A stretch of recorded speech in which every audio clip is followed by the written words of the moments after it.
So first, absolutely. And I was like, let's dig it all up. Oh, no. True. You'll never guess. So sidebar. Yes. And also, I feel like I shouldn't have to remember everything. I know. Actually, I have to talk about this. 3, 2, 1. Hi, everyone. Hey. I'm Alicia. And I'm Meredith. And this is also podcast heatwave edition. Man, it's hot out there. You know why? Because of all the bombs from the war that we didn't want and all those data centers that can go back to hell. I said it. You know what? Give me more data centers. Let's get over 100 degrees year round. You're right. Thank God that we elected who we elected, because this is what we get. So for all of you who fuck around and find out, this is it for you. This is the finding out. Yeah, enjoy. So whatever. You know what? Thank God we have air conditioning is all I have to say. You know what? Big fan of that. Shout out to all those Trumpies that don't have air conditioning. Good luck to ya. Good luck. The Europeans. I'm really worried about those people. Oh, I feel bad for those Europeans, you know? This is the time to have an American summer, Europeans. Yeah, because even though it's hot in both places, I can turn on the air conditioning when I go inside. Our buildings have these box stores I can walk around to. Yes.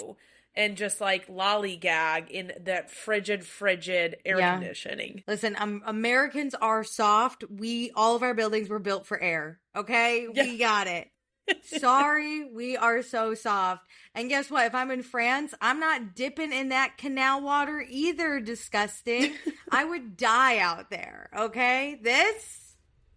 I'm going to take it. American summer 2026. Oh my God. When we get these data centers and these wars under control, then I'll go back to Europe for a summer, okay? But I think for right now, Europe in the winter.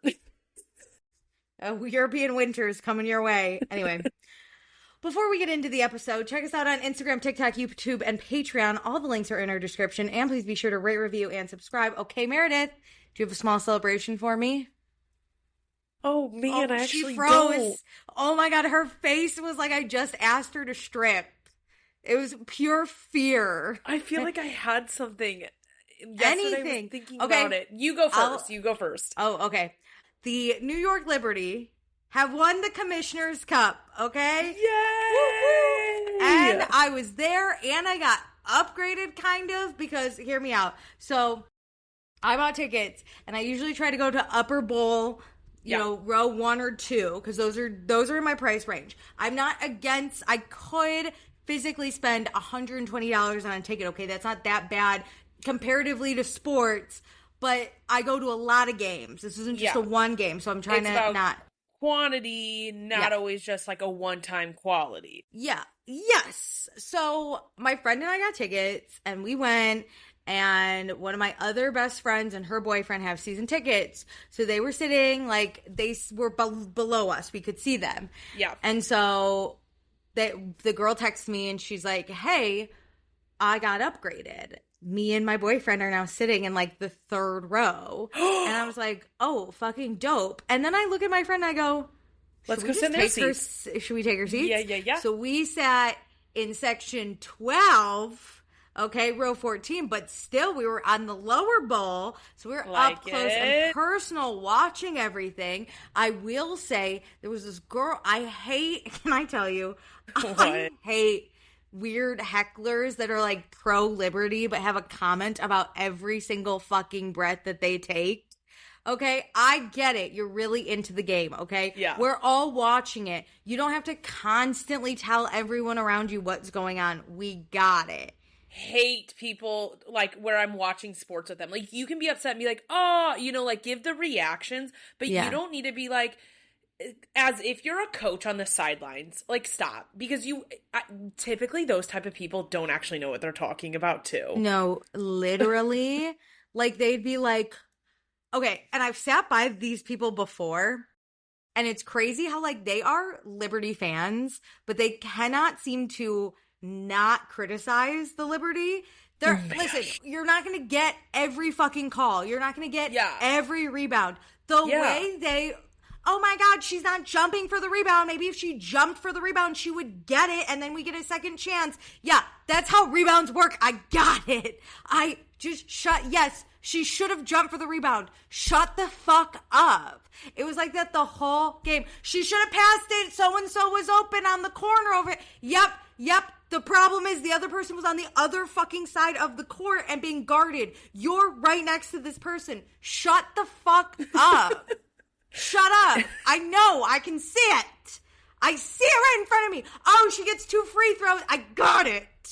I know. Like, I have eyes. I know. And you're not game planning for the team. Like, just sit there and enjoy. Me and my friend were like, bro, we fucking got it. Okay. But the Liberty did end up winning. Okay, it was a really good, really close game. It was a lot of fun. Oh my God. I will say, me and the Liberty's coach, we do not see eye to eye, okay? We would make different calls a lot of the time. I don't agree with who he plays when he plays them. Okay. Okay, here's the thing. He's a new coach. He just got here this year. The players seem to like him. You know he's not beloved by the fans yet because when they announce his name every game, no one cheers.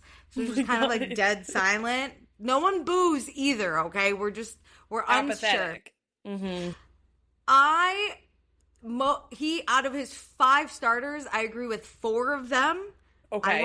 I want a different person. Okay. My French woman, Marine Johannes, I think should start. She's been putting up numbers this season. Numbers. Yeah. And she is still not starting. He put a rookie who's also doing great, but I think that's the kind of energy you need off the bench. Okay. My French woman that I love, Marine Johannes, she is 30. Okay. We don't have the same energy, and that's okay. Bring in this 24-year-old rookie off that bench, okay? Just like switch up, the switch vibes. It up. Here's the other thing. His name's Chris. Coach Chris, listen up. Your 3 best players cannot play 40 minutes every single game. Ooh. You have to sub them a little. That's why one of your players wasn't jumping for the rebound. She was it. If that girl behind me knew a fucking Are thing. You listening?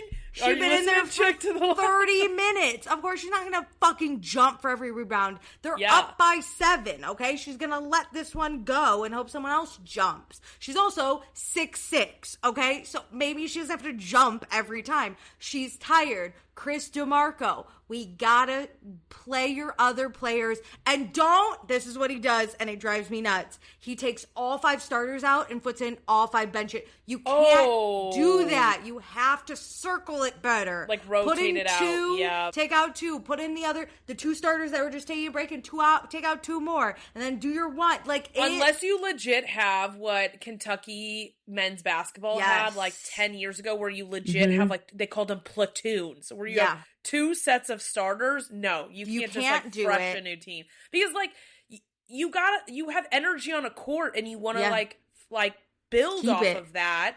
Yeah. And then you want to slowly, give people a break. And I understand that some players may work better and gel with other players, so you got to do it strategically, but that's wild. If you don't have that good of a bench, that's tough to do. And my last criticism, Chris DeMarco, would be that if you have a bench player who's getting hot, do not put in your starter. I'm sorry. If your starter's not hot, but your bench player is, use the bench player until they run out. Until they run out of steam. Then put your starter in. Or they need a break.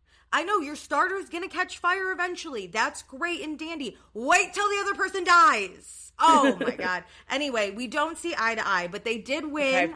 However, it was a little too close for comfort, and they were playing against Las Vegas Aces, who has Asia Wilson. She was out on injury, okay? So the fact that they won against the Aces, great. Asia wasn't there. If Asia was there, we would have gotten creamed, okay? I have a question for you. So what is this cup? Oh, okay. I'm so happy you asked. I should have started with that. That's my bad. No, that's okay. I needed to just get your excitement. That's your celebration, and now we're going into explain the celebration a little bit. The Commissioner's Cup is an in-season tournament where at some point in the season, all the East Coast teams play against each other, all the West Coast teams play against each other, and then they battle it out, basically. Okay. And so the best of the East versus the best of the West come together and battle. So Las Vegas versus New York was who came up. However, there is a curse with the Commissioner's Cup. Okay. No. A lot of the times it's only, the Commissioner's Cup has only been happening since 2021. But a lot of the times when you win the Commissioner's Cup, you do not win the finals. That's only happened to one It's like the Survivor team. car. Like, you can't have that much good luck, or it, like, puts a target on you. Yes. It's only happened once. The Aces did it in 2022. Here's the other part. Here's the other part, though. In 2023, right? Walk with me. The Commissioner's Cup was the Minnesota Lynx. No. Mm-hmm. No, 2023, it was the Las Vegas Aces. No. Give me a second. You know what? Pause. You know what? Give it a Google celebration. Give it a year celebration. What's happening? What's yours? I don't even think I have one. What'd you do? Did you get sun today? Did you get vitamin D? Oh, I did. Despite this heat wave we're in and why I'm not going into work. You're not listening. Everybody turn it off. I have been laying out because the UV rays have been electric over lunch, so I'm going to go lay out there during my lunch break. And I've realized that it's midway through summer and I have not been working on my tan. So we're focusing in on it. So. Oh, I love it. This weekend, I'm going to get tan. It's going to rain for us. So, it's going to be cloudy. So that's why I had to focus and hone in on it during the week. Oh, lucky you. It's going to be 1,000 degrees here. 4th of July. People are like, where do we watch fireworks? Nowhere from my air conditioning. What are you talking about? I'm not doing fireworks. My problem is it's going to be really humid and hot here. And that's really abnormal for Chicago this early. We've had a very, very humid summer. Wait and I'm till pissed. August at least. Jeez. That's what I'm scared for. What happens when the corn sweats go on top of this? Prayers. Thoughts and prayers. What the Republicans send us. Thoughts and prayers. Okay, I figured it out really quick. Here's the curse, and then we can move the fuck on. Okay, in 2023, the Commissioner's Cup, it was the same as it was this year. New York Liberty versus Las Vegas Aces, right? Nice. Yep. New York wins. Nice. The finals is New York versus Las Vegas, and Las Vegas wins. So that was crazy. And then 2024, the same thing happened. It was New York versus Minnesota. Wow. Minnesota wins the Commissioner's Cup. Then the finals, it's New York versus Minnesota, and New York wins the finals. Okay. Last year, it might have been broken because everyone who played in the Commissioner's Cup did not even make it to the finals. Shut up. So I don't know what's going to happen, but I'm just like a little, you know what I mean? Like I don't want to, this is just not ideal. Every time we've won the Commissioner's Cup, you don't win. Every team that has won except the Aces, okay, have lost finals or not made it. So that's where we're at. We're ready to prove it wrong. That would be crazy. It is the year of Mamdani. It's the year of the Knicks. Could it be the year of the Liberty? New York's on fire, dude. No wonder we have this heat wave. Both with all their wins and... We're hot, baby. Anyway. Weather. Anyway. I love that. Let's get into news. You got any for me? There's so much going on, Alicia. Yes, rapid fire I have an unlimited list. Okay, you know what? While we're making heat jokes, fire at me. Fire away. Ready. We're going into Summer House. Lots happening with that crew. Yikes. Did you hear that Wes already cheated on Amanda?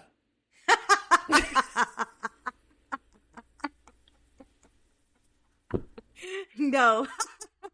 Wait, it gets way better. Wait, ready? Ready? Oh, okay. Allegedly, cheated with a friend of his, and Amanda said, "Cut the friend out." They're staying together, but you can't talk to the friend ever again. How do we know this? One of the Bravo accounts posted it. I think it was either Cocktails and Bravo or Your Moms Are Watching, which those two accounts I think are beefing. So I don't know who got it first. And also, when people are getting it doesn't matter. When people are getting tea, it's spreading everywhere. So I don't know. This is crazy. So he cheated on her with a friend of his, and Amanda said, "We're in. You know what? Respect. You are in this for the long haul, girl. She knows. At least she's self-aware. No side doors here. Hey, damn. And so that friend." Bye. Damn! Wes cannot keep it in his pants. No, that's embarrassing. You couldn't even make it this summer. You literally couldn't even. You blew up your whole life. Just get through the summer when we all forget. It's still so fresh. You couldn't wait for another scandal? It's been 3 months since they put out their statement. You literally couldn't wait for another scandal. Today, I found out a semi-Bravo scandal. Just give it a minute, my God. Technically, there was another scandal. Sandoval was back in the headlines, and you had to say, no, not Sandoval. It's our time. It's our time to be in the headlines. My God, that is so funny. Yeah. They're gonna stay. You know what? She's self-aware. Like I said, she knows. Maybe she likes it. Likes what? Being cheated on? No, king? being in the headlines. Oh, for this, she could cheat on him and be in the headlines, and somehow that would be less embarrassing. I actually would love that. If I read that, I feel like Amanda could get some people back on her. I was about to say, I would be like, you know what, respect. You know what, go off, queen. Yeah, whatever. Well, her soon-to-be ex-husband, Kyle Cooke, is also in a little torrid love affair with Ava Dash. That is disgusting. She can be your child. Stop. Yes, he's 43 and she is 26. Kyle Cooke, go back to Megan King Edmonds. Like, that was less weird than this. At least she's your age. And this is what Ava said. Ready? She said, we're having a good time. Nope, don't have any time. I don't care if it's good, bad, ugly. Ava, how bad do you need the money? Because Kyle doesn't got it. Oh, good point. Kyle doesn't got it. It's just weird. I don't mind her, like, hanging out with them and, like, having brunch with them. Like, I get it, Bravo stars, you're in New York City. But it's so weird to be making out with someone twice your age. Oh, that's just, disgusting. Yeah. That's just disgusting. Oh, my God. You know I hate a big age gap. You know? Same. And not only are they, like a generation apart. They are like 2 generations apart. They're 2. Okay? He's the first millennial, and she is a Gen. She's the last Gen Z. She's 26. Yeah. My God, she's basically Gen Alpha. Or wait, 26. I don't know. How old am I? I'm 31. That means my sister's 26. She's a Gen Z. She's the top of Gen Z. The way she talks and acts is like Gen Z. Yes. 100,000. I don't think she's Gen on A. Next Gen NYC. That's Z. If you're on that show, I don't care. Yeah, true. I don't care. Okay. Even if you're Charlie. Let's dive into the Summer House rumored cast, okay? Ooh, okay. There have been some announcements that here's who is staying, allegedly. Okay. Kyle, Carl, Jesse, Mia, sorry. Bailey, Kyle, full-time. Kyle, can we move on, please? I love you. Hear me out. I'm actually on board with Kyle. Give me one single summer. He's gonna be single? Remember how he was on that boat?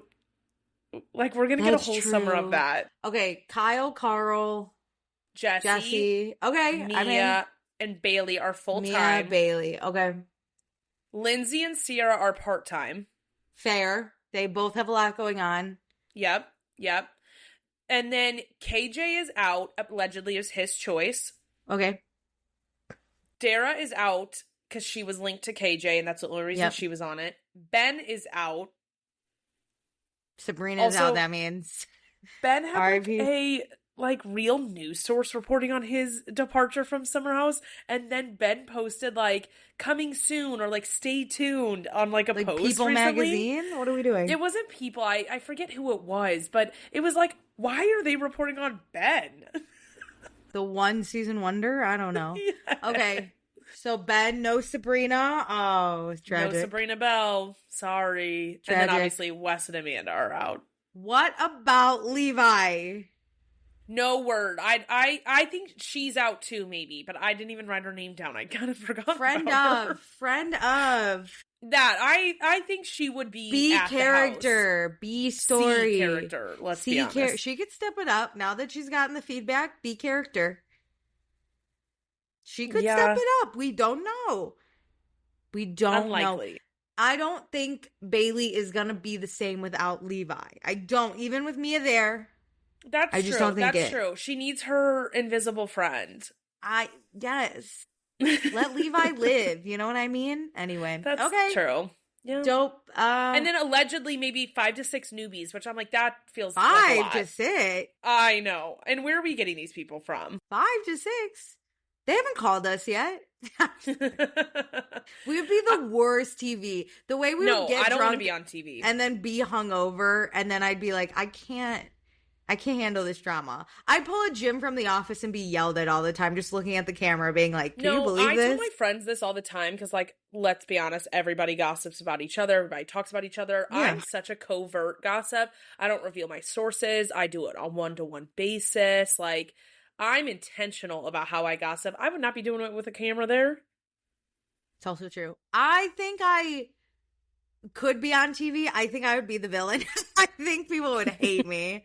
I think I'd just be like, just get a bad rap because I just would kind of be like, I know I got to perform. And then it would just be like, I'd be such a bitch. If you're a villain with a purpose, I'm in. Yeah, I mean, I just think I'd be too big. Like, the minute someone starts arguing with me, I'm not just going to be like, oh, I'm so sorry. Because I know that's not what the people want to see. So then I'd, like, argue back. And I think that would get in trouble. I don't know. I don't want to know. I don't want to know. Especially a TV show where I don't have to compete for anything. That sounds dumb. I could do a competition show. I don't want a lifestyle show where I have never wanted to give up my life. Yeah. To get paid. Like, granted, I know we talk about our own lives here sometimes, but like the base of our stuff is it's not for sale. Is reality TV, is pop culture. Like, we have control over it. We're in full control over what we give and what we don't. True. And so, like, that's different. And we're not, like, expected to give a lot, which I think is different. And on a competition show, you like don't really have to. I actually, like, I am praying to the gods you end up on a competition show, whether it be Big Brother or The Traitors. The way I would cover that bullshit. The way I'm aging out, though. I'm 31 years old. No, you're not. 27. I would do Big Brother in a heartbeat. I just think I would go fucking insane. But I like that's kind of fun. You could do Big Brother. You're fine. You look, here's the thing, no children, you look 26. Ah, thank you. You can get away with that bullshit, right? Like, I look like I could be making out with Kyle Cooke, 43-year-old. Literally. But if it wouldn't be as creepy if you did it, you know what I mean? And so I'm just saying, and the Traitors, there's no age for that. True. I would do Traitors, I would do Big Brother. I would never do Survivor. I just have no desire to be that uncomfortable in life. The whole time I would be like, Meredith's so fucking dumb for doing this show, and I'm gonna kill Jeff Probst. I already have trouble sleeping in a very comfortable bed. I could never sleep on the ground. And I hate bugs. Hate them. Yeah, but I think, honestly, remember that show, was it The Circle, where they were all unknown? No, Anonymous. No. The Circle, Netflix. Yes. Where they're like playing you underneath pretend to be someone else on I could do The Circle. Media. I could do Anonymous. We cover that too. Yeah. I just feel like you would be really good. And I would love to cover it because I'd be cracking up. Because Circle I would be great at. I'm also not that, like, you're more the technical person. I'd just be cracking up and being like, I saw Meredith spill her berries and I thought it was hilarious. Everyone's looking at Meredith. You know, I would sit there and be like, I wonder if Meredith's going to hook up with anyone. Like, I would go so in. Oh, I want you to be on a competition show so bad. I'll try to apply for Big Brother. But then this podcast would get you in so much trouble when you came out. That is so true. We have like 400 plus episodes. Be famous. We'd have to shut down the Patreon and delete it. We don't know what's on there anymore. The Patreon especially. Oh my God, the pre-show, post-shows we used to do. No, you'd have to scrub. And I would scrub with you. In solidarity, I don't want you linked. We can't be linked. Because I might bring you down too. I don't know. And then when we get out, we restart a new podcast. That's so funny. Oh my God. Anyway, all right. Anyways, back to news. Fire. James Kennedy is engaged. Yup. To who? I don't even know her. That baby mama girl. Oh, that's his baby mama? She's pregnant now, or they have the baby already? No. She's pregnant. She's not engaged to some other chick while he has somebody else pregnant. No, actually, you know what? She didn't even look pregnant, and that sounds just like James. Very fresh. Very fresh. And my first thought was, I wonder how long this engagement will last. I don't think they're actually going to get married. She didn't even look pregnant. She's like 22 years old. James. Oh my God. It just gets creepier. She can't even really drink. What are we talking? And now she really can't drink because she's pregnant. Yeah. Well, that is for the best. He does not look good. Like, can we talk about that for a second? You know how I said you could pass for 27? He can't pass for younger than 35. He does not fear look for that good. girl. No, this is bad news. I'm so sorry. I don't like this girl. I don't either. Jordan, what does Jordan even do? And he is still in Lisa Vanderpump's like circle because he was at the Vanderpump, or not the Vanderpump Villa. He was at Lisa Vanderpump's Vanderpump Hotel. Yeah. Opening. Yeah, I'm looking at all their pics. Lisa, you really show your cut. It's like very unfortunate. For someone who hates her own son, I'm surprised how much she loves shitty men. Really you know good what point. I mean? And I don't know for sure, but I'm just, if my mom talked about me the way Lisa talks about Max, I would be really sad. Very good point. Very good point. We can't become famous. This would get me in trouble.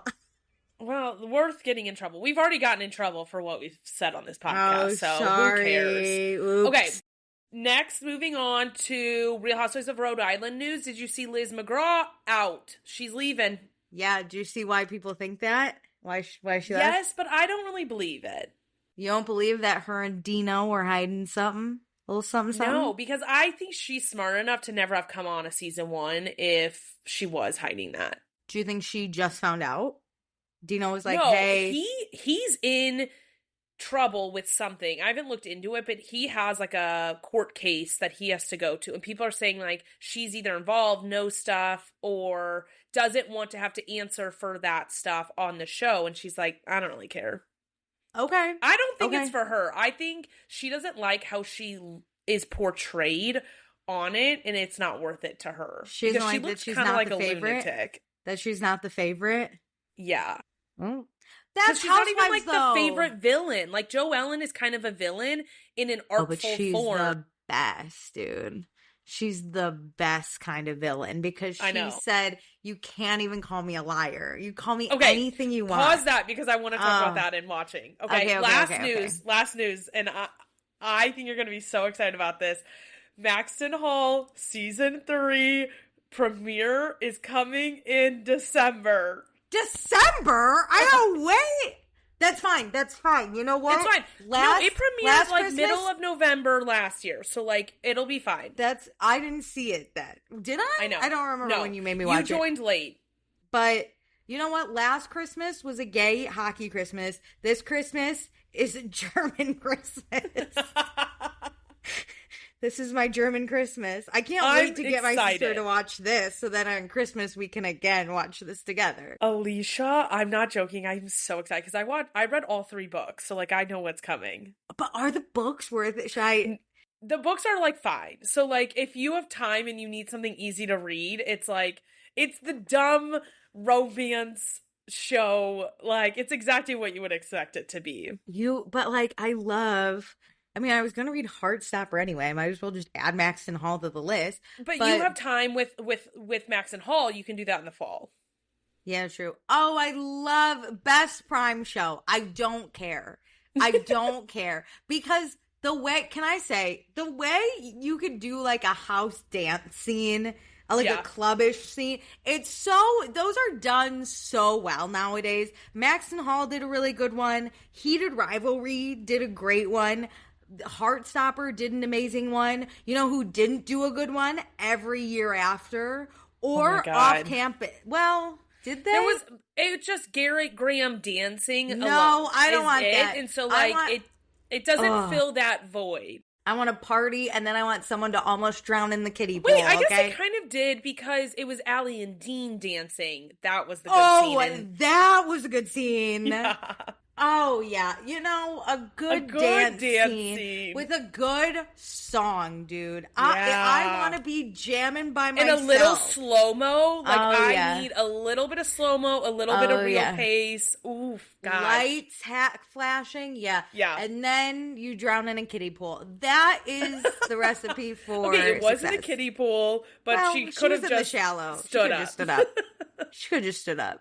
She wasn't even wearing that much clothes. It wasn't drowning her down. No. Okay, she was in a white. No. The white dress was the craziest. It doesn't matter. She was drowning in her trauma.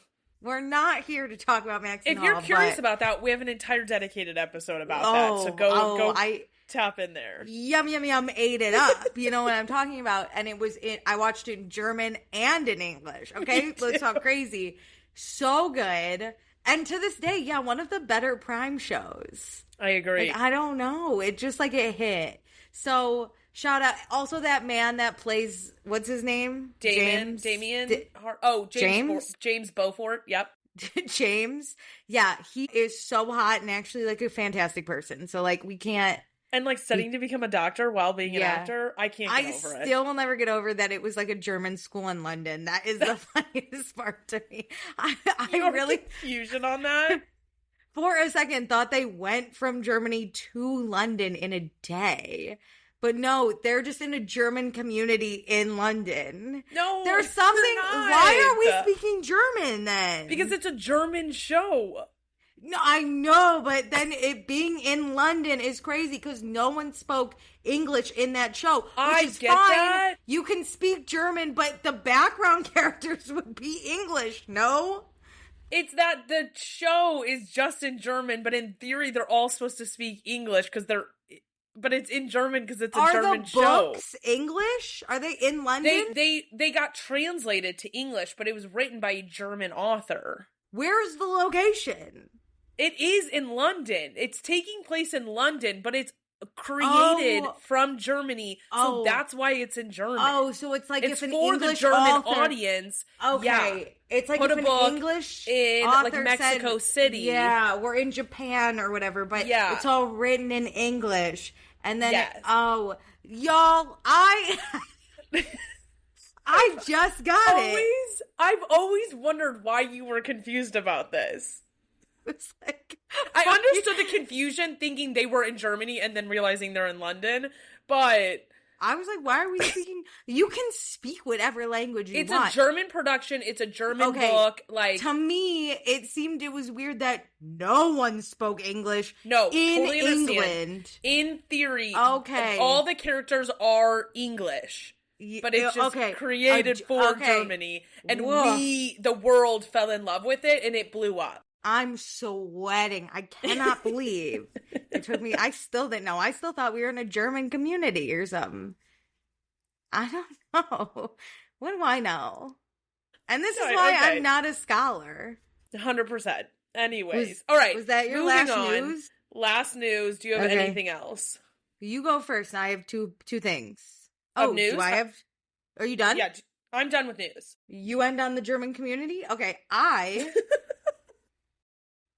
Which one? Okay, one or two? Which one should I do first? Two. Okay, great. Dave Portnoy, my fucking nemesis. There are a few white men that I want to light on fire. Sorry, this is going to get me canceled. He's one of them. He went on probably Fox News and was like, I think I should run for New York mayor. I would beat Mamdani. What? Let him run. I love all these people thinking they should run and they're going to win, and then they perform terribly. Well, here's the thing. He doesn't live in New York. Oh. He lives in Florida. His business is in New York. He's in Florida to cheat on his taxes. So he doesn't live here. He just does pizza reviews and bullshit here. Okay, and two, everyone is telling him to go ahead and run. He just doesn't. He's like, he made a comment about how, like, Mamdani only won because, like, these angry, intelligent women voted for him. And I was like, yeah. New York City, bummer. Sorry, educated people, vote for him. He doesn't know, like, any statistics. So here's one. Obviously. New York City is 70% women or something like that, okay? So, yeah, if you don't have the woman vote, you're probably not getting too far, my guy, okay? And, like, also, Mamdani obviously has not spoken on it because, like, it's not worth his time. Is he being a socialist and funding our communities here? Didn't you guys already get a rent freeze? Like, he's doing everything he said he was going to do. We're living in a socialist heaven. Like, I don't know what we're talking about. But Curtis Sliwa, he was the Republican nominee. Yeah. And he is hilarious. Listen, if Mamdani for some reason could not run, Curtis might have gotten my vote, even though he's a Republican, because the way he hated Andrew Cuomo was a way I have never experienced. It was so funny. And people were like, hey, if you drop out of the race, Andrew Cuomo will win. And Curtis said, well, I hate that guy so much I don't even care if I don't win. They offered him like millions of dollars to drop out. And he was like, crazy. I hate Andrew Cuomo so much. That much. Right? He also I found out, has been running since like the 90s. And he's never won. Honestly, he's dedicated. He's dedicated because they have so many videos of him. I was wondering why they had shit like from the 2000s. It's because he's been running for so long. Wow. And he loves this city. He loves the parade. He was in the gay pride parade. He is lovely. Oh. But he's just a Republican. So he loves the police. That's his main. He's like, okay, we get off it. So we don't align, but he's a lovely fellow, I'm sure. On an issue, but like you can be a good person and disagree on things like that. He's also like very just funny. He's like a cartoon character. I can't believe he's real. But he did an interview where he was like, you know what, Dave, in like a thick New York accent, by the way, that I can't do. He's like, you know what, Dave Portnoy, you run and let's see what happens. You think pizza review's a real job. I've been doing a real job. And he's going off and he's like, this loser lives all the way in Florida. He doesn't know what's coming in those streets of New York. You know what it's giving? What? It's giving like, oh, I could beat a professional female athlete because I'm a man. Yeah, hilarious. Okay, Dave Portnoy doesn't know that Curtis Lewa, he's been stabbed in the back of a cab, okay? Holy shit. That's his whole thing. And he worked for like the mobster families he knew the mobster families in New York. Damn. But my favorite question from the mayoral debate was they were asked like, if you can't take the subway, how are you? I don't know why this is relevant, but how are you getting around New York or whatever? And Mamdani was like, I would take a city bike. And Cuomo was like, I would, take an Uber or whatever. And Curtis Lewa was like, well, I like to avoid yellow subway cabs because in 1972 I was stabbed in the back of one. And you're just like, what? He's the best. Oh my God. So yeah, Curtis would single-handedly ruin Dave Portnoy's life because he hates these white men but that's what I want is like you need to know how much people dislike you. So please go ahead and run. Like Curtis is so petty. He would ruin Dave Portnoy. So I'm obsessed with that. So what's your other one? Okay. Let's talk about other white people I hate. Okay. Yes, we're anti-white in this segment.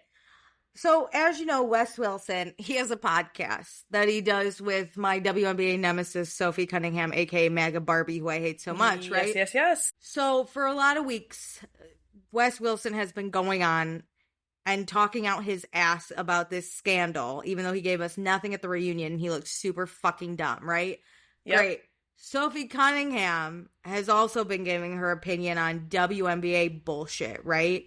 She's always like, this is what I think about this and that and whatever. And she's such a fucking bitch about it. Anyway, she had made a comment on a previous podcast about how, like, she loves Paige Beckers, but Paige keeps getting all the calls from the refs. Like, you couldn't even breathe on her without getting a call. And so the WNBA fined her because she talked about it on her stupid fucking podcast. Nice. And now she goes on her podcast and she goes, I'm 3 for 3 getting fined from the WNBA. Then stop talking about bullshit because guess what, girl? You, I know, are not making that much money because you're not that good a fucking player. I don't know how you're paying these fines, but if I was your publicist or agent or, I don't know, manager, I would say, hey, girl, stop fucking yapping because you're not that great. The grift is that they need to be the victim. So she has to keep talking about it to get fined to then re-victimize herself. Y'all, girl, Sophie Cunningham, eat shit.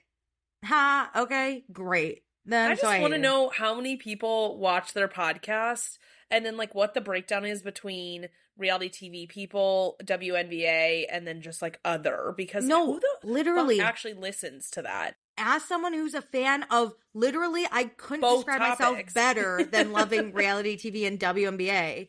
I will not touch this podcast with a 10-foot pole. Yeah. I think it's so uneducated on both sides. And to be honest, every time they put out an episode, it's like herpes all over my timeline. No, literally. Like other people are putting clips on there and that's how I see it. Same. I don't ever watch theirs. I went to their YouTube page once to get a clip of Wes being a loser so I could like screen record. For sure.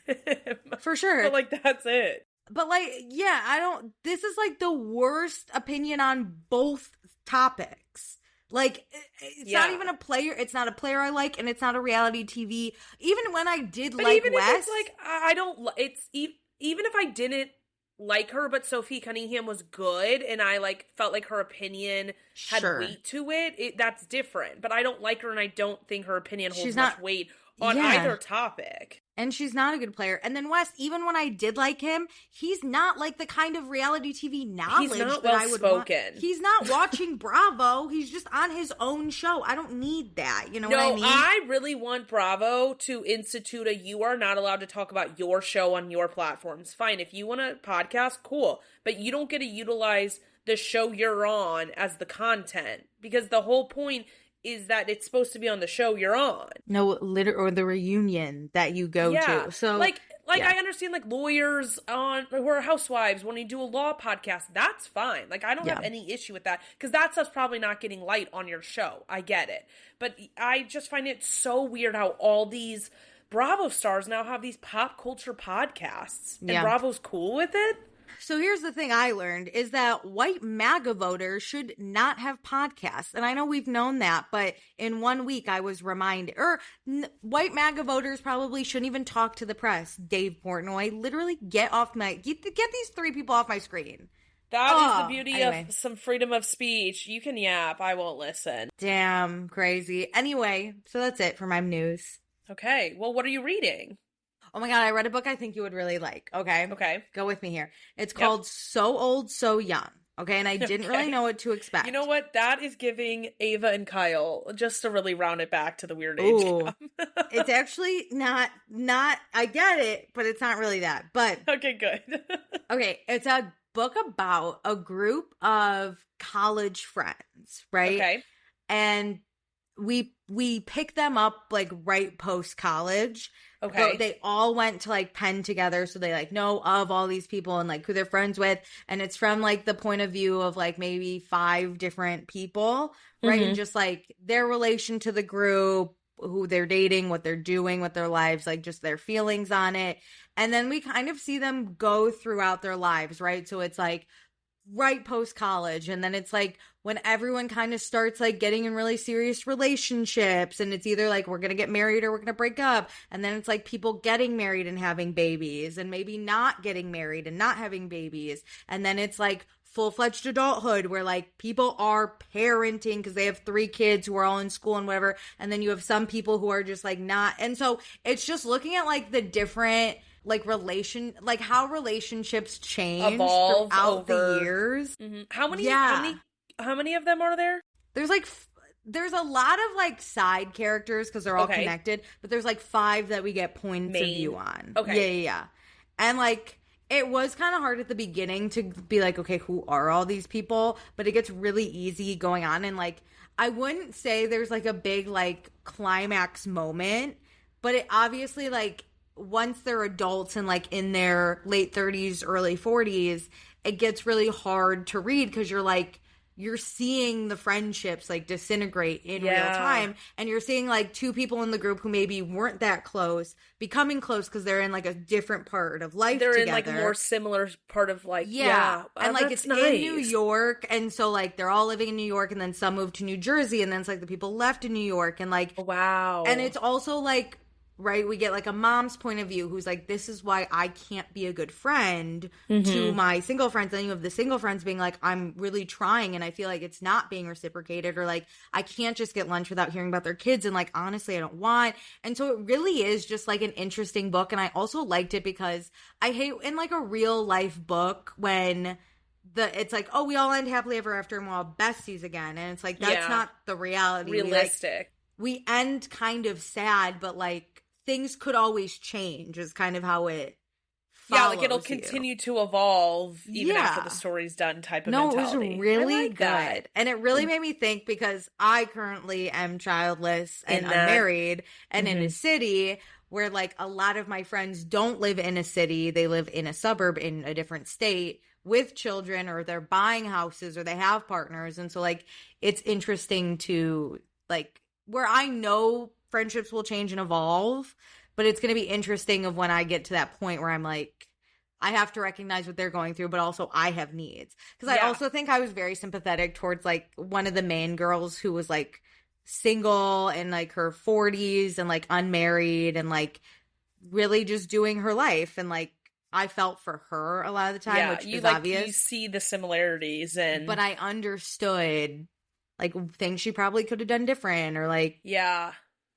And it is weird because a lot of the time reading it too, I was like, this would never be me and my friends. And then I was like, they didn't think that either. Be. You know? And you just have to be ready for it. But it was a really good book. Remind me of the title again. So Old, So Young. Okay. Because it was also, I really like, they would describe a lot of the time when they would like talk to each other and be like, when did we become like 40? Like, which is true. I feel that about 30. Like, I'm not scared to be 30, but it's just like, whoa, like this last 10 years went by at lightning speed. No, same. Where you're just kind of like, when did I decide I have to like make decisions or like look into better healthcare because maybe my body won't be the same? Like, at 22, I was like, give me the cheapest healthcare. I don't care. It didn't feel like the decisions were that monumental. Like, obviously, you screwed something up with like a 401k. You could always like make it up later, but like slowly time is like chipping away that you're like, I don't have as much time as I think I do. And like, what do I want to do with that time? Yeah. And it's like, are things that serious? Like when they get into fights, I'm kind of like, you guys could have fixed it, but it's also like, why should I have to fix it? Like, I've been showing up. I've been trying or like, and, like, it also, I think, shows that people think that, and I think this is just, like, society. If you're single and alone, your life is sad and pathetic. But if you have a marriage and children, your life is fulfilled. And it's, like, that's also not true. Like, yeah, the single, unmarried people might not be happy 100% of the time. But, like, this girl here is like, yeah, I'm depressed because my friends don't listen to me. But if I want to fly to Barcelona tomorrow, I fucking can. And the other girl is like, I'm unhappy in my marriage. I'm unhappy, like, with my children. I'm just frustrated all the time. And I don't have good friends because all my mom friends are not who I want to hang out with. But my other friends don't get it, right? But she's happy in some ways. It's very interesting. It was interesting. I liked it. It is, because I think we put all these ideals on what happiness is and what it should and shouldn't look like. And so you're right, like a mom who's married and has kids, like there are things to be happy about. There are things that are frustrating, and it can be ideal to be the person who can like fly to Barcelona at the drop of a hat, but like you still have life problems. Like you're never going to get rid of problems because like that's part of life. Yeah. It's just like, how do you make the best of it? Yeah, there was also, like, some breakups in the group. And so then seeing your ex-partner that you loved with someone new, that's always interesting. But then, like, are they really happy? They're having their own issues. Especially if you, like, have to stay with it. If it's somebody within that group, you can't just, like, get away and start fresh and, like, kind of block them out of your life. It's one of those things where, like, okay, they're all college friends, so they just see each other at, like, weddings or, like, okay, baby showers. And then you're, like, running into these people and... Yeah, it was also interesting to see the exes go from, like, hate to kind of, like, do we try this again? And it's like, no, we still hate each other. Like, it's very interesting to, like, watch. But, yeah, I really liked it. I enjoyed, like, the dynamics a lot. Adding to my must-read list. It was really good. And it was quick. It was only, like, 370 pages. Love. What do you have cooking next? What's on your next TBR? Well, my next library book isn't ready yet. So... Okay. I'm thinking of getting the Heartstopper books and just starting them. Those would be easy. And this show is like, it's so cute, you know? And I just need something like cute. That's okay. Because I want to do a dedicated episode for it, like at the end of July, so we can watch the movie and talk about all of it. I am curious. I know we're kind of getting into watching now, and I'm just going to say this. I'm curious to what you'll think because we did put like a little clip out on TikTok, and someone was like, "Yeah." And I had said this scratched my like a little bit of my heated rivalry itch, or like it scratched it the most out of anything I've really watched. I want to be clear. This is not heated rivalry, okay? They're not going to have steamy sex. And I think this is what's tricky about when we put out sometimes promo clips it's like a 30-second version. We were talking about romance shows in general, so I think that's the angle that you were saying. But, like, you'll love the, like, longing of this. Yes. That we got from Heated Rivalry. I was like, fuck, Meredith might, like, read this and be like, no, or I watch didn't it and be think like, that. fuck. I didn't think they're high schoolers. They're 17. my friend at work is watching it. They fit the first season when it came out, they were both 17, so they were like 16 filming it. I wasn't thinking that it was going to be some steamy sex scenes. No. Like, I was thinking it's gay, beautiful love. If Ilya and Shane were like 14, this is maybe their story, okay? Yes. They are kissing, maybe, okay? They're getting excited and they're falling in love. It's like Love Island UK where the first kiss means something, okay? I love it. None of don't this worry. US bullshit. Because friend of the podcast, Jill, also texted me after seeing that clip and said it's one of her favorite shows. Oh, and if I want to watch with her, I can. So I need to text her about what her favorite episodes or sections are to like align them with watching with her. But I'm going to watch. We're going to do a dedicated episode. I'm very excited. I know Jill's listening because friend of the episode, but season 3, episode 4 is Kit Connor's favorite episode. So I think Jill needs to watch that with you. Okay. Oh, I love that Jill loves Heartstop. Okay. You guys always have similar takes, so don't. If I die, Jill takes this podcast over. I have zero doubt. Expectations managed. Okay, what are you watching? Okay, I watched the dumbest show alive. I'm sad. And I'm telling everybody at the start of this, don't watch it. I'm going to tell you about it, but I don't want this. It'll be so dumb that it kind of might make it interesting. Don't be fooled. Okay. So, there's this show on Netflix. Like you might make it more interesting? I think I'm about to make it sound interesting, and don't be fooled. I'm a good storyteller. Okay, like, great. It's not it's me. It's not the show. Okay, I'm sad. Okay, so this is on Hulu, okay? And so I'm going to back into this because obviously Secret Lives of Mormon Wives is on Hulu. Vanderpump Villa is on Hulu. So I was like, okay, this takes a similar approach because they talk about nanny talk a lot. They talk about like working and like living in a place together. So I was like, this is kind of a mashup of those two. Fine. It's called $1 Million Nannies. Okay. So there are 8 nannies who go from the U.S. to Ibiza, and they're there for like a few weeks, and they're going to be nannies for families who are vacationing. And they're going to start an agency to like fulfill this need for like rent a nanny on vacation. Rent a nanny for a week for these $1 million families. And I was like, okay, this already is a fake instance. These people don't know each other, the nannies. Like, the main girl knows some of them, but like none of these people know each other, which the biggest thing in reality TV is you have to have an existing group. Yeah. Also, pause. Why are you taking your family to Ibiza? Well, like, that's not. It's like the Kardashians and like, because one of these girls nannied for the Kardashians. It's like rich ass families are going there for the summer is the premise. Oh, okay. Yeah. This is above our tax bracket. Okay, great. Okay. So they already don't know each other. And now we're creating this fake scenario where we're starting this agency. And I'm putting that in quotes because it's not a real fucking business. It doesn't have a name. It has no actual plans. It's just 8 nannies being put in a house. So all of this is a made up scenario, which I was like, this is dumb. Okay. So they start off and I'm like, how are you ever going to convince families to ever be a part of this? We meet the families.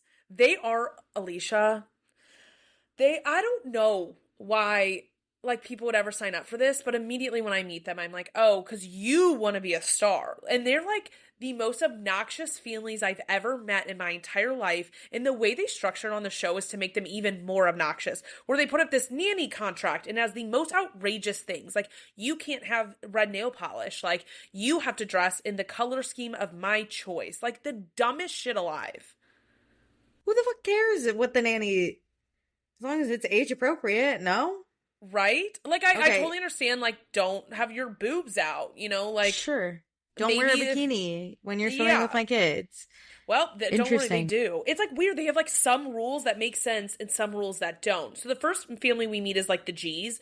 And this mom wants to be famous so bad you can just tell. But her and her husband, I think, are, like, dentists. And somehow they're mega rich. And then the wife's mom is also there. And the wife and the mom are micromanagers of these nannies. Where it's like, does the nanny live with them on vacation? No, they just, like, come over every once in a while, too. Oh, okay. It's, like, set are the up families so weird. home?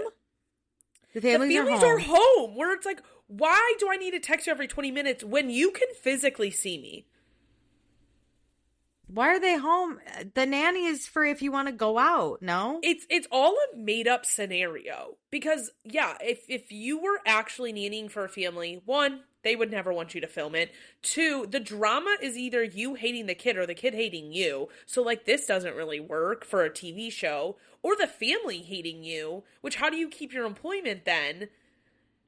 And then why are you nannying this family if the parents are home and, like, actively with the children? I'm not that rich, so and I don't have children for nannies, but okay. The premise is so weird because then there's this other family. This one cracked me up. It's 3 gay dads. Oh, 2 nice. of the guys, they all call themselves, like, I'm Daddy Mark, I'm Daddy Tom, like, I'm Daddy... I like that. That's as not a gay man, I like that. So, Daddy Tom and Daddy Mark used to be in a relationship, had 2, like, twins, a boy and a girl, and then they broke up, and Daddy Mark got into a new relationship. I forget that guy's name. So, and then they're going to have a new kid together, the new couple. But they all, like, vacation and hang out, and they're obsessed with cosmetic procedures and plastic surgery, and you can tell. Oh, I bet they look great. Yes. So they hire 2 nannies, one for the son, one for the daughter. But they're all playing in a pool together. I'm like, what the fuck is the point of the nanny? Just if the daughter needs anything and then the son specifically needs anything, I don't know. It's weird. So the premise of just, like, the nannying concept it just is dumb. It's like this cover story for these 8 people to live in a villa together. Do they go out? Is there drama is there nanny drama? Sometimes they go out with the families, or they go to parties that the family's hosting. Who's watching the kids? Other families, like, will go to the parties, and the nannies are there, and it's like, who's with the children? Who's nannying the children? Wasn't that the whole point of nannies? Yes. It pisses me off, Alicia. Okay, but yes, they go out, they party, there's drama amongst them living together. And here's the drama. The main girl, Leah, she is the one who started this agency that doesn't exist. Okay. And the first thing that goes around that causes some drama is Leah. She used to work for the Kardashians, but she's like, I signed an NDA. I can't comment on it. And then separately, this doesn't have to do with the Kardashians, she tells another cast member that she slept with a kid that she nannied, the dad. And so everybody's like, oh my God, that's like rule number 1 is like, you don't mess with the family. Like, you're not actually part of the family. Like, banging a dad's crazy. And so, like, the rest of the nannies are like, she's gonna ruin our reputation here in Ibiza. This agency's not gonna work when the other families find out she sleeps with the dads. You know what? I have some news for them. This agency doesn't exist. It doesn't really matter. No worries on the reputation because nobody even knows the name of it. But it does get around the nanny group. They're mad. They confront Leah. Leah flips out and is like, you guys don't actually know. Like, the dad was single, so it wasn't inappropriate. And they're like, were you being paid the night you slept with him? And she was like, yeah. And people were like, so that's weird. That's weird. Well, good. So she's a sex worker now. Basically. And then it gets around to some of the nanny families. Nanny families are dropping this not existing agency. Are they dropping everyone or just Leah? Both. Like, oh my God, I gotta look these people up so I can see. But sometimes the family, like, will come back and will work with, like, just 1 or 2 of these people living in the house, but are like, we don't want anything to do with Leah. So it becomes this big issue about Leah sleeping with a dad. And because of that, the other 7 nannies, like, have a coup and take over this non-existent agency and decide to name somebody else to be in charge of it. And Leah has a full fucking meltdown about it, saying she's not gonna... Is Leah the blonde? Yeah, she's blonde. Okay. She usually has, like, wavy hair. Yeah. Has a full meltdown about it and won't help anybody get a job now. So half of the time, none of these people actually have a family to work with, and they're paying rent on this villa in Ibiza, and their rent's at home. That one girl's to call her mom and be like, I need $3,000. Whoa. Can I just describe these people also? Yeah. There's 2 men. There's 2 mannies, right? Yes. Yep. They're all these nannies are white except for 1. Yep. 1 black girl. And 3 of them are blonde, which we all know I hate blonde women because they all look the same. And the two brunettes also kind of look the same. And the only thing telling the men apart is one has wavy hair and one has straight hair. And one is gay and one straight, so it is very obvious who's who. Oh, great. Their promo pic is them, let's see, with baby carriers all in Alicia, pink. the entire, like, intro thing is a knockoff of the Secret Lives of Mormon Wives, down to the point where they do the shh. It's so weird, and they constantly weave in and out. You know how in Secret Lives of Mormon Wives, they're like, "Will Mom Talk survive this?" On this show, they're always like talking about nanny talk, but they'll be like, "This is going to ruin the agency," and it's like the agency doesn't exist. It doesn't exist. Wait. At least Mom Talk existed.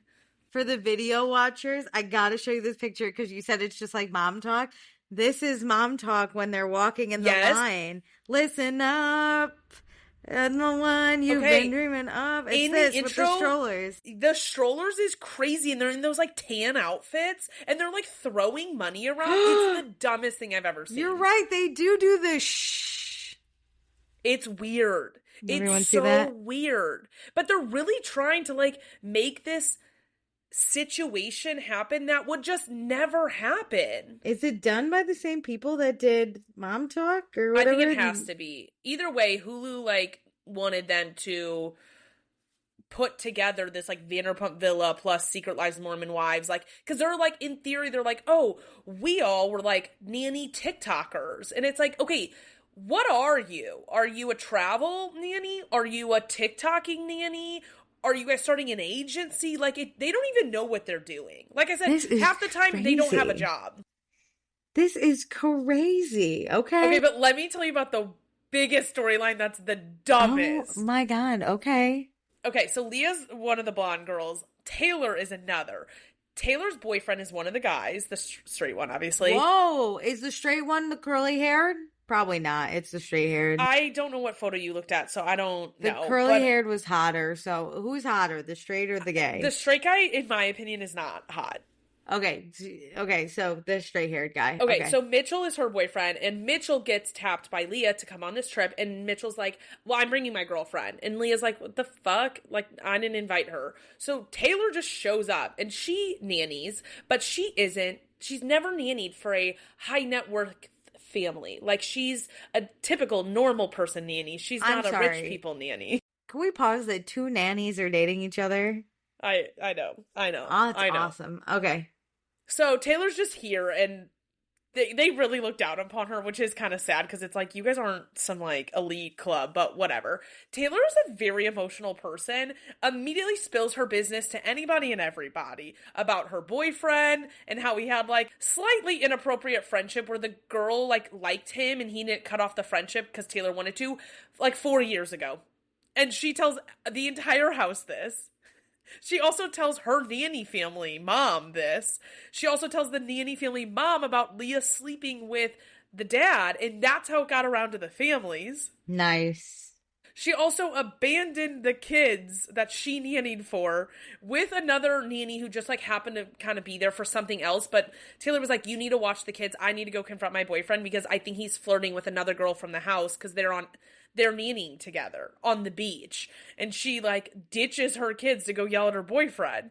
And the mom's like, you're fired. You abandoned my children. It sounds like Mitchell maybe should be dumped by Taylor.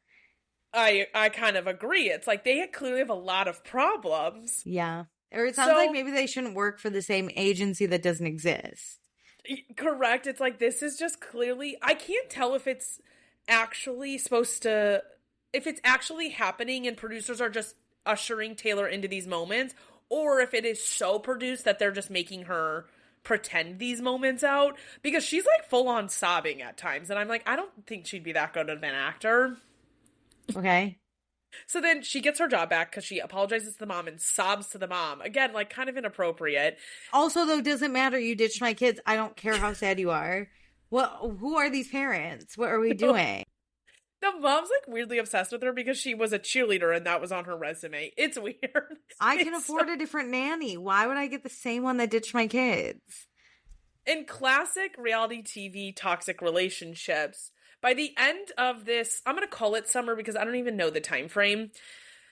Taylor is telling Mitchell, I don't want to move in together or do anything when we go back to the US unless we're engaged. And he's like, well, I might move to LA to go like nanny for this family. And she's like, I'm not moving with you unless we're engaged. So what does Mitchell do? He proposes. He proposes in Ibiza. They are now engaged. Nice. You know what? I was actually scared he wasn't going to propose for a second.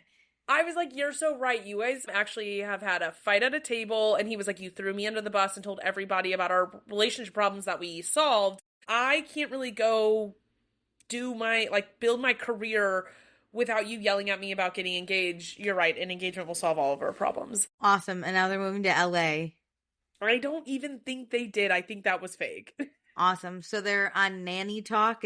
You're telling me I got to go look these people up? They're part of Nanny Talk. In theory, I also don't think that's fully real. I think all of this is made up, and I just can't tell if producers are truly, if it's fully produced and this is all a bit. You can't tell, yeah. Or if they're kind of trying to be dramatic and trying to be reality TV stars. But I swear to God, if this gets another season, you have to waste your life again. No, That's was the awesome. Dumbest 8 episodes of my life. Congratulations. I'm not going to watch it. Unfortunately. Don't. But I will look these people up on Nanny Talk. That I looked them up on social media after, and I was like, okay, so you guys are proving my point that none of this exists. Nothing. Are they actually nannies? I believe they started as nannies. Some of them, yeah. I believe in their lifetime, they have each nannied before. Yeah. But here's like the thing. Leah wasn't nannying. She was like an assistant to somebody right before she went and filmed this show.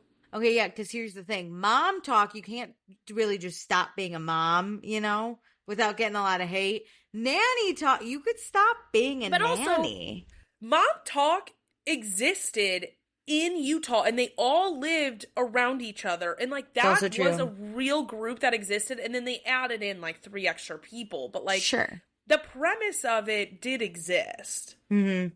This just pulled a bunch of nannies from all over the world and said, well, from all over the 50 states. Well, I nannied when I was in college. Can I go be an elite nanny in Ibiza next summer? I was a nanny. Should we go?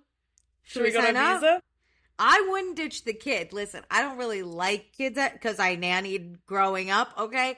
I don't really like kids anymore. I can tell you that much. So I'm not going to be a great nanny, but I'm not going to ditch your kids. The bar sounds low. I don't have a boyfriend to argue with. It feels like they saw these kids like 4 times. I could do that. I could do that. And it sounds like the parents are home the whole time, so like the kids aren't going to die on my watch. Yes. I mean, every once in a while they'd be alone with these kids. Like one time, one of the other ones that I didn't talk about, they took the kids out. Oh, the gay dads group. Those 2 kids, they took them out for lunch. And the 8-year-old daughter's ordering all this fancy ass food. Oysters and, God, what's it called? The fish eggs. What's that called? Caviar. Yes, caviar. I'm like, the amount of caviar this girl ordered, I was like, see, this is fake. There is no way even these dads would let their daughter order this amount of caviar on a random ass day. Also, that's just bad what do you mean you're going to order $1,000 worth of caviar for lunch? Massive things of it. At that point, just do one. You know what I mean? This is the problem. There was so much that was produced and fake in it that I was like, what are we doing? You know what? You know how we said we don't really want to be on TV? I would do this nanny show. Sounds like they make a good buck doing very little. I would do it. I just gotta fake argue with people down. The fighting over this non-existent agency, I was like, stop. The crazy thing is you could start this. Like, Leah had no name. There was no plan, no action. It was just like, hey, I kind of know some people in Ibiza. Do you want to go live there this summer? So all I have to do is go to Ibiza, half nanny, because I'm really not ever alone with the children, and it's not that hard. And I have to just, look annoyed and yell at people and say, will the agency survive this? I could do that. Sign me up. Where's the casting producer? You want a season 2? Hit me up. You know what? I'll watch Meredith on Big Brother. She could watch me on Nannies. A nanny talk, yeah. Yeah, $1 Million Nannies. I got it. It sounds like there's no qualifications. No, nothing needed. Awesome. I know how to do CPR on a baby. I could do this. I don't, but I'll learn. It's not that hard. I got trained for it when I was 21 years old, okay? If I could do it at 21, I could definitely do it now with a brain. Maybe let's recertify, because even if you are around a child... we would have to recertify, but if you can learn it at 21, you could learn it at 31. Easy. I'm smarter now somehow, even though I'm a big dummy. Okay. That's how we're going to spend... Maybe it's the fall, because it's already midway through summer. This is exhausting. Jesus Christ. I hate TV. I'm pissed. No. We it's like, don't always need more. We don't always need more. It's not... Why are we making up things that don't exist? That's for, like, game shows. There are a million quirky people out there that would make great shows. Why do we have to do a fake story? At this point, my life would be a better show than what this sounds like, and I live a very boring life. Same. This is so, crazy. That's me wasting 8 hours of my life this week. Also, by the way, I watched this because somebody fucking commented on the, like, what are we watching? And I said, what should I add to the list? They said this. I don't know who it is, but whoever commented that, I'm pissed at you. You're an enemy. You have enemies that are now like, Meredith, waste your time watching this. No, yeah, if you want to ruin someone's life, make them watch this show. Make them watch this show. Awesome. Okay, is this the only thing you're watching this week, or do you have anything else to share? That's basically it. I mean, I watched, like, Real Housewives of Rhode Island Reunion Part 2. Which, all we have to really say is Joellen rocked. Should we talk about it? Let's talk about Rhode Island I just need to give her flowers, because people are like, she's doing too much. And listen, I understand in theory if you don't like good TV. Hey, maybe $1 Million Nannies is for you. But my thing is, she is one of the first housewives to come on a reunion, be so calm, speak so clearly, have actual proof to be like, I'm not a liar. And she doesn't get frazzled. She doesn't get to the ego tit for tat comments. She does a little bit, but, like, that proof she showed was incredible. And I would watch an entire hour segment of her walking through Brian's affair in a timeline. Yeah. Listen, the Chanel bag was really that smoking. I went, how do you come back? No, the divorce records, which, like, those are easy to find. Those are public. Those are easy to pick up. But the way Rula didn't even know when Brian was divorced. Yeah, I mean, that was crazy, but that's public. And then when Joellen was like, I have a picture of the Chanel bag. Rula, is this your Chanel bag or is it the other one? Because it's under Brian's customer account. And I was like, I don't understand how she got that. Good for her. Listen, if I ever, Joellen, find anything out, I'll send it to you for sure. I know. No, You're I'm gonna not do joking. business with it. Bring back Catfish, that show, that MTV show. Oh. And make a Bravo version and get Joellen and Megan King Edmonds on the cases. Megan King Edmonds. No, Joellen was great. Listen, Rhode Island is one of the best new housewife franchises. It's come out super strong. I think, like, a lot of people feel that way about Salt Lake City. Don't get me wrong, Salt Lake City is very fun as well. But it's gotten repetitive in there. It's gotten repetitive. First season, I'm thinking. First season, out the gate. Yes. It's up there with Salt Lake City. But Rhode Island is just fresh, though. There's something about East Coast ladies. You know what I mean? That's why Jersey and New York worked really well. We only really have connections, too. Yeah. Like, I love that. It's like, I knew their mom, and I grew up with this sister. When Liz was like, yeah, no, I remember when Alicia was born. I was like, see, that's how far back I wanted to go. Crazy. You know what I mean? Alicia, don't even get me started. As Rula was explaining what a trust is, and you saw Alicia disassociate, and she's like, honestly, I just don't care. It's just the way she goes, I want to be in charge. I want to know what's going on. And then people tell her information. She goes, I can't. Never mind. No, you know what? You gotta respect it, though. But my thing is, you can't be mad at Billy, because I think Billy does want to give her the info. I don't think he's actively trying to hide things. I think Agreed. I think he's trying to hide things for her own good. Yeah, she might get confused. The best was when he's like, I want to give you half of of my shares. And she goes, I don't want that. Or whenever he was like, no, I set up a business for her cameos, and she was like, I don't know what we're talking about. And he's like, I'm doing things for her. I'm not trying to take from her. if God forbid Billy dies, Alicia will be homeless because she doesn't know how to pay the mortgage. No, when she talked about that Sarah girl, and she was like, yeah, like Sarah knows my money, and Andy was like, oh my God, no, Andy, like, you need to know. In season 3, when Alicia gets robbed by her accountant, no one will be surprised. Like, it was... So I wish I was Sarah because I'm going to rob her blind. This is crazy. Man. Oh my God. It was so funny. Alicia is incredible. You know what? I could give or take Kelsey. She really didn't give me like too much. She doesn't seem to just stand on business. No. When Rosie's like, prove it, she's like, oh, I get shy now all of a sudden. Ashley, I think, who gives a shit? Yeah, I don't care. Rosie, I think it's a good B right now. You know, we kind of need her. I keep her around. Rula gave me nothing ever again. She needs to. Rula gives the storyline, but doesn't give anything herself. Can we talk about how we posted a clip where I was like, Rula, shut the fuck up. Everyone's like, oh, so now this seems like you're anti-women. It's like, Jesus. No, it was about her being like what is I forget what her heritage is. What is what?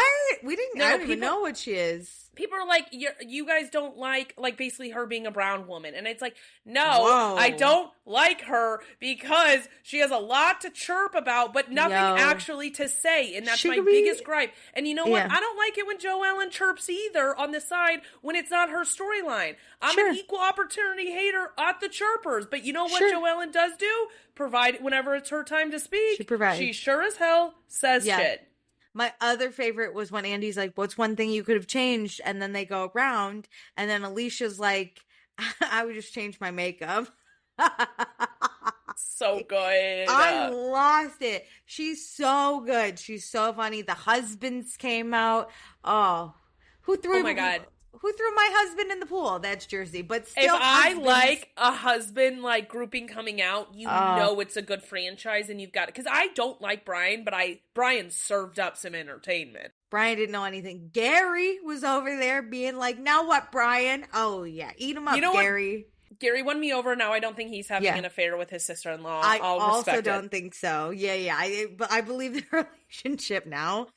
I think the sister's weird. I don't think Gary's weird anymore. Yeah. Jared was going through it with the rest of us. God. Jared didn't know which way was up. He's new to this.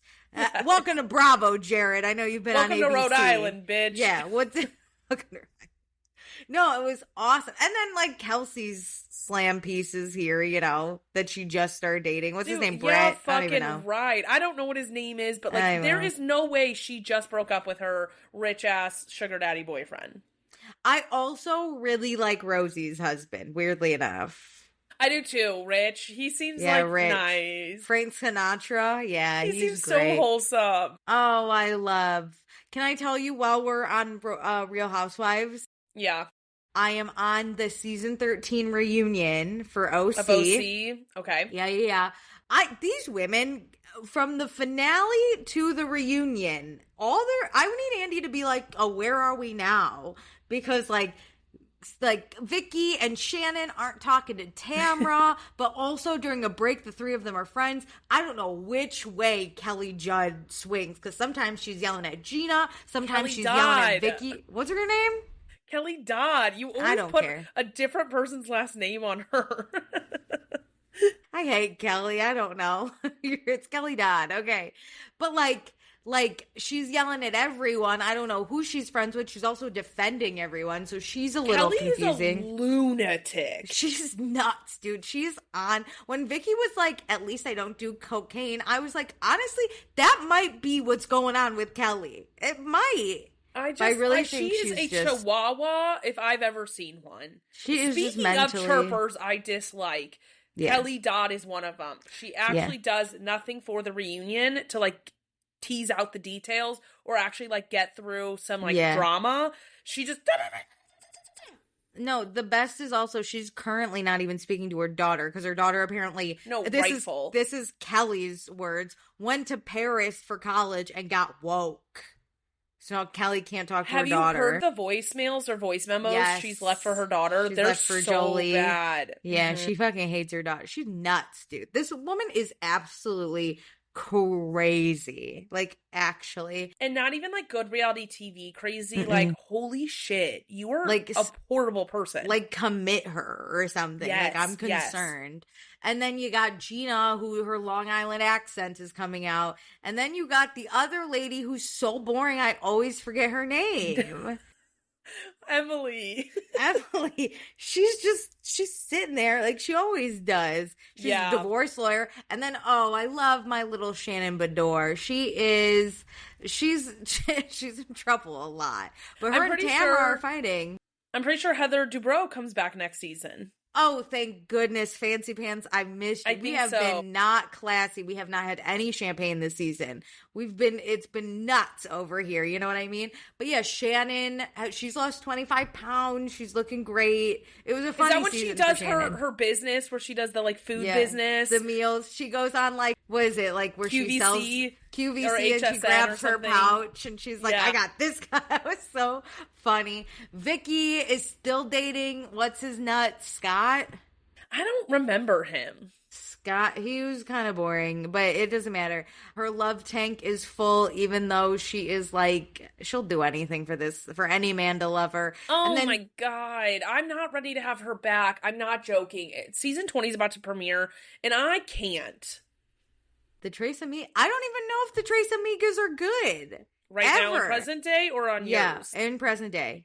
They're, I think, good because they fucking have to be in order to shoot this show. Okay. So I guess on mine, I still don't know at this reunion because, so let me tell you, because it shows, coming up, Tamara is yelling at Vicky, Vicky's yelling at Tamara, Tamara's yelling at Shannon, Shannon's yelling at Kelly, like all these ladies are fucking nuts, right? But then after Vicky accuses Kelly of having cocaine or taking cocaine, Tamara gets up and goes to sit with Shannon and Vicky and is like, Vicky, you can't just accuse people of doing drugs with no proof, right? And so like, I'm like, are they friends or are we? But then Vicky's like, I haven't talked to Tamara since the finale. And I'm like, what is going on? Their relationship is so up and down and so toxic. It's been years. There's like 17 more friendship breakups between different parties where two of them will be besties. One's left out, incoming. So I still got 7 more seasons to go. Yeah. It's a lot. I hope, is Emily back? Emily and Gina? Emily and Gina are on the next 7 seasons. What? Emily got rehired? You gotta be fucking kidding me. I don't even know her name. Are you kidding?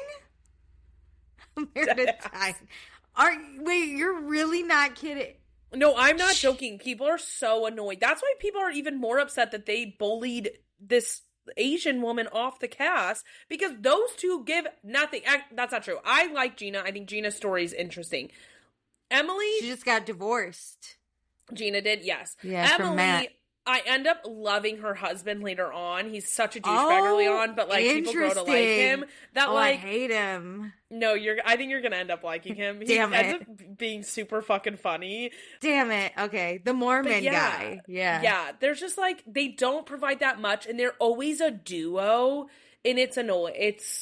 Oh my God. When I tell you, I just watched this reunion. I didn't know. I couldn't think of Emily's name if you had asked. Like, gun to my head before you said it. And I'm gonna forget again. You gotta be fucking 7 seasons of these weirdos? Oh my God. Yeah. Fuck, dude. How Tamara, Vicky, and Shannon run off every fucking new person. How are they not running these people off? Tamara takes, I believe, a season or 2 off here soon. Okay. Vicky is off. And then Heather is on it the entire time while like those two have to take a break. Terry Dubrow, I can't wait. I've missed you so much. That's my husband. That's my real house. The Dubrows. I love Heather coming back. She has great storylines. Her kids are much older, but are still going through life things. So it's fun to like they're going to college, and it's like fun to like navigate that with them again. The Dubrows are my comfort OC family. Just them being like liberal and shit too. Like they are just having kids who like are on the spectrum. Oh my God. I love them. There's a rumor that Next Gen will do a season or a spinoff in LA, and that Max is on it. Or oh, not Max, I would love Nikki. That Nikki is on it. Oh, I would love Heather Dubrow's children. Oh, my God. I'll protect them with my life.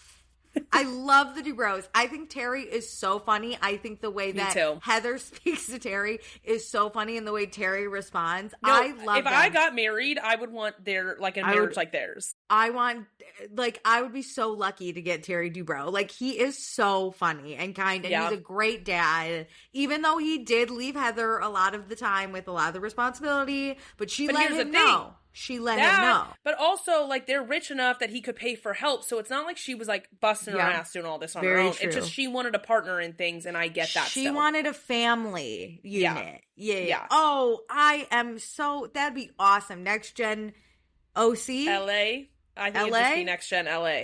Oh, I love we're going coast to coast. Ooh, then which show is going to be better? You know what I mean? Ooh. Dude, I think they'll be so different, but I'm excited. It will be, because LA's like very different. But also, we have a Jersey person on NYC. So, like, what are we doing?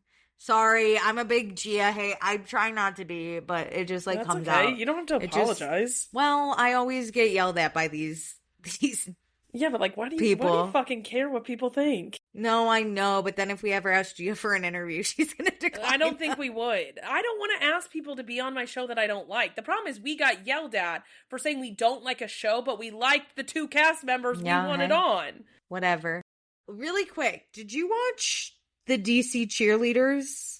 No, I've never. I used to way back in the day, like watch it when it was on. Making CMT. the Team. You watched Making the Team. You don't watch the Netflix. It when it was on Netflix. Oh, why? Have you been watching it? I did. I watched it. It's really hard now that they're all like influencers, and like I just watched the show, and because I know I also watched Making the Team. Yeah, I know that Kelly and Judy are not the type of people I align with. Yeah. And I know that in Texas we're biased and a little racist. I know this, So it's hard watching it. And I'm like, oh my God, stop cutting the black women for once in your fucking life. And like, don't let them go to the salon, because I know how this ends with America's Next Top Model. You know what I mean? No. But actually, the person doing the hair is very educated, I think. Okay, he does a good job. But yeah, it's just hard to watch, like, how little Judy and Kelly, like, care, especially in 2026. Listen, when I was watching this in, like, 2007, yeah. Yeah. It was different times. Different times. It very much was. Different times, but one of their stars has retired after only 3 seasons. Usually you wait for 5 or 6, but she's going, and people are very mad at her husband because they think that's who is making her retire. Well, this woman, Reese, right? Have you heard of Reese? She's a star, basically. Okay, Reese. She came on the scene at like 22, fresh out of college. She got a husband already. Wow. They both went to University of Alabama. Okay, they are Southern people, if you know what I mean.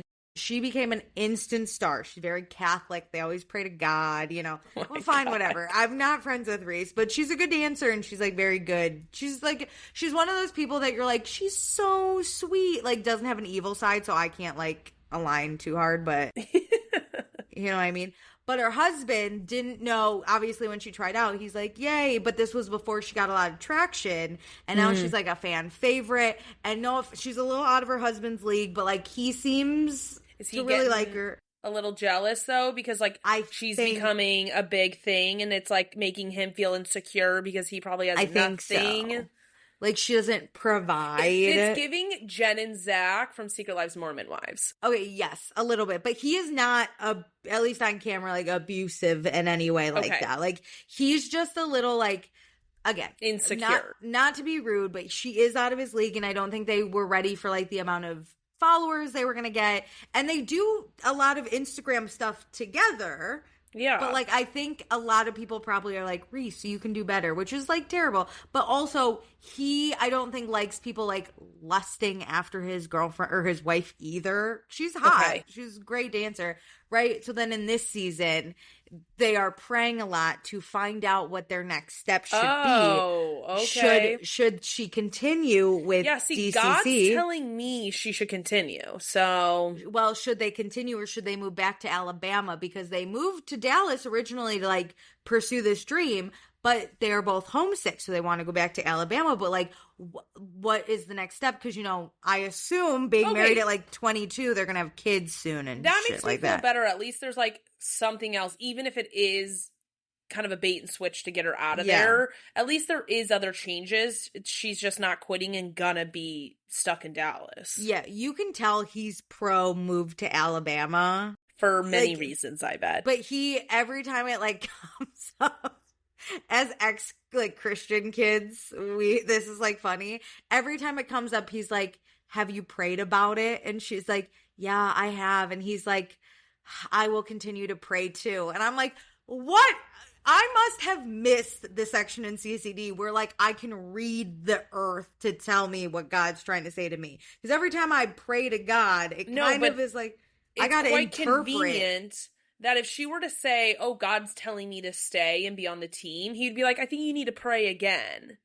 Yeah, like but also I must need a lesson because no, this was my biggest issue of growing up in the Catholic Church is like people said that like God was talking to them and I'm like, I'm getting nothing. You can interpret anything. Okay? God right now, tell me if I should go to bed or stay up late. You know what I mean? Listen, I'm all in for some signs. If you feel like a blue jay is like, it gives you peace, whatever. But like when people are sitting there holding like their hands. Should I move like to praying, Dallas or move to Alabama or stay in Dallas? I don't know.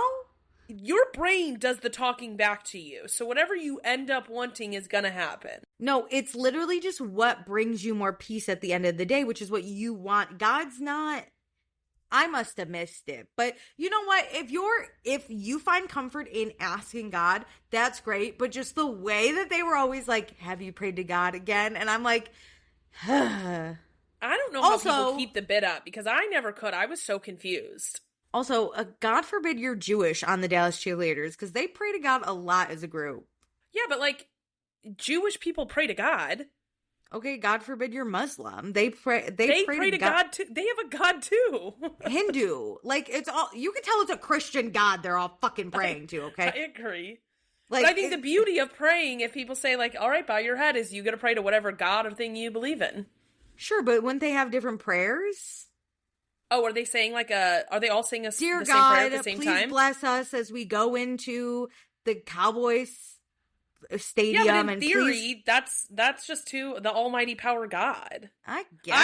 I think it's crazy to make everybody pray with you, but that's They're one like thing that I think people don't realize is that like there are a lot of similarities between a lot of religions. Yes, 100%. But like that they're Catholic over there. And also, what if I don't believe in God? I don't believe those girlies are Catholic. I think they're Christian. And there's a big difference between those two. But yeah, like what if I don't believe in God and then you're like, "All right, sit on the bus. I'm just going to sit there silent and look up at the stars." Yeah, I mean, I guess. Unfortunately, I've never had experience something like that because I've always been in very Catholic spaces. And that's I've unfortunately always been Catholic. Yes, I've had. Well, I mean, like, I never had to be in a place where, like, people weren't of the same religion as me since I went to Catholic school my whole life. Like, I've never, but also I don't think I would care. It's just like, all right, do your little thing. It's like if somebody sprinkled fairy dust on me, I'd be like, go off, queen. That's also true. I just, watching it, I'm always like, they are so fucking Christian up in here. Like, I think I don't register because it's been around me so much that I'm like, whatever, do your woo-woo. I don't know. Thought it was weird, but that's why we never said grace before meals if we had friends over, because like we didn't know. We didn't want to be insensitive. We didn't. It was but it's fine. your home. Like, I don't think it's bad to do it in front of people, but it's like forcing them to do it with you is the bad thing. That, which, like, again, I would just sit there silently and be like, whatever, pray to whoever, but do your thing. It's a sprinkle your fairy dust. It's a very Christian show, is what this is. Oh, yeah. This is Veggie Tales, basically, but cheerleader edition. Come on, Veggie Tales is such a banger. Was fun. Someone recently did an interview and they were like, "My celebrity crush is Larry the Cucumber," and I was like, obsessed. That's hilarious. Anyway. That's a hear me out cake right That's a hear me out. We should we haven't done a Catholic episode in a while. We should get back to it. Oh, okay. We'll think about it. Okay. Everyone's like, we're done. This is a Catholic podcast. Anything else? I'm not listening to anything. No, just like I random ass music. I just don't care. Hey, go. You care about you have your nannies. You don't have time to care. I know. I'm done with those. I'm leaving them in the past. You have your nannies. You never know. Okay, well, thanks for listening. Do all the things I mentioned at the beginning of the episode. And with that, love ya. Thanks for joining. Bye.